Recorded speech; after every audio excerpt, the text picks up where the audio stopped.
I will say this though, like they do a really great job at the start of the movie of not Yeah. revealing the monster. Not, like there is a definite one. It's budget, right? Because they didn't Hmm. have access to CGI. Which again, if you want to make good movies nowadays, just don't use CGI. Use it Practical, sparingly. baby. Use it to enhance, but just start with your practical effects. It makes Hmm. all the world. This is a movie 33 years old, and it was made for 10 million bucks or 11 million bucks 33 years ago, and it still holds up. That's Hmm. crazy.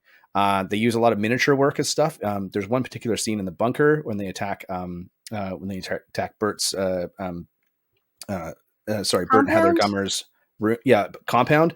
There's a great scene where there's a gun thrown down and then there's a panning shot up, and it's cut in such a way the the worm in that scene from the pan up is actually miniature, which was a fifth of the size of a real house of the Oh, that's cool. real life thing. So, but it's done so well, it looks so good that that you would never think that you think that that worm is there. So they had a life size worm, like a real replica, kind of 1-to-1 scale worm that busts through the wall, and then they kind of use some special effects and there's some camera tricks just to kind of to cut in the miniatures. But I had no idea about that. Like I just Mm-mm. assumed, but Yeah. I didn't know that that one particular scene incorporates all like every single thing they had together to kind of sell it as this attacking monster.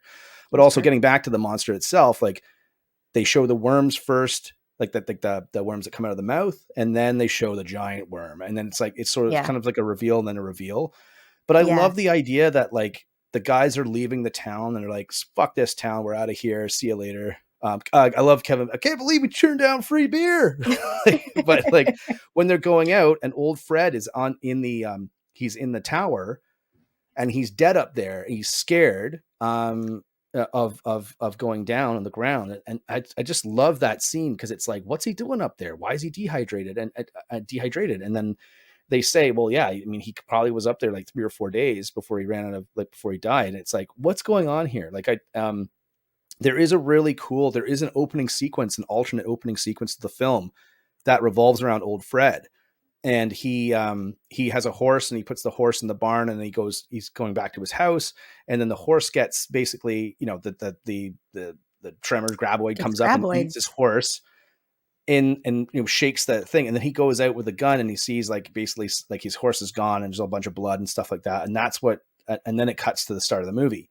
So that was kind of like the opening of the movie originally. So when they're driving out of town, they see him sitting up uh, the electrical tower, I guess. They that was the next time you saw him. So, but I mean, again, I like the opening of this movie anyway. But it's interesting to see that alternate opening. You can totally tell they were going for maybe like a darker vibe. And yeah, I mean, I don't know. It's I mean, you got to sell this movie as a monster movie. You really Yeah. do, but Yeah. I don't think the trailers that they put out really No, they don't think they really did a do very that. good job of selling it as a monster movie either. I love the idea Yeah, of yeah, like having yeah, this that's true. start. That's true. Yeah. I love the idea of this starting off as like a mystery movie, like a killer mystery movie, and then turning into a monster movie because like that's barbarian in a way. And I kind of really Mm. love that. um, Hmm. but yeah, I think that it's also like speaking in terms of those reveals and like the characters doing things that is actually pretty smart is when there's that couple that are kind of camping out because they're building that house. You know, her husband gets sucked underground. She's like books it out of there, gets into the car because as far as she knows, it's just like something the size of a person that can pull it down. Yeah. Little does she know that it's actually significantly larger, and the audience doesn't know that either until it kind of bursts through the wall essentially and you see like the real full size of it. Up until that point you think that like, oh, maybe I don't know how it got the whole car down there, but like maybe it's just a really good digger or something like that. Maybe it's just like got a good tunnel going. um but yeah, it's kind of cool how they have those elements of the mystery still in there, but then they also just have a full-blown monster movie, which is really Yeah. delightful. And and I got to talk about this too because we I had notes about this for arachnophobia and I totally forgot to talk about it. Um but the influence of Evil Dead is something that I'm Mm. noticing a lot. And I don't know if we're just catching it on these movies, but It's because we the recently end watched Evil sequence Dead. of what's that? It's Yeah, because we recently watched Evil because we Dead. recently watched Evil Dead. If you're curious about what we thought about Evil Dead, you can check out our Hot Stove from Hell episode.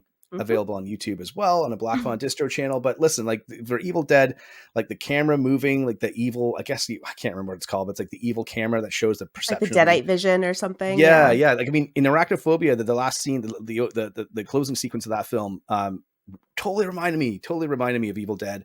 And I had that written down. I forgot to say it last time, and I was like, that's such a missed opportunity. Then I watched this movie, and I was like, ugh.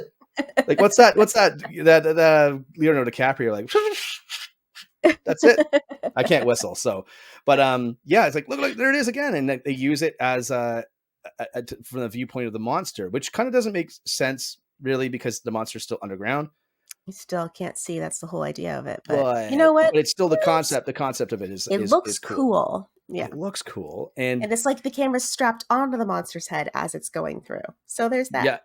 yeah, and also just the sequences where at the end when the camera's like burrowing through the ground looks Yeah. really cool. And those like a lot of this movie still holds up, which is crazy. Because I watch movies from like 15 years ago and they don't hold up.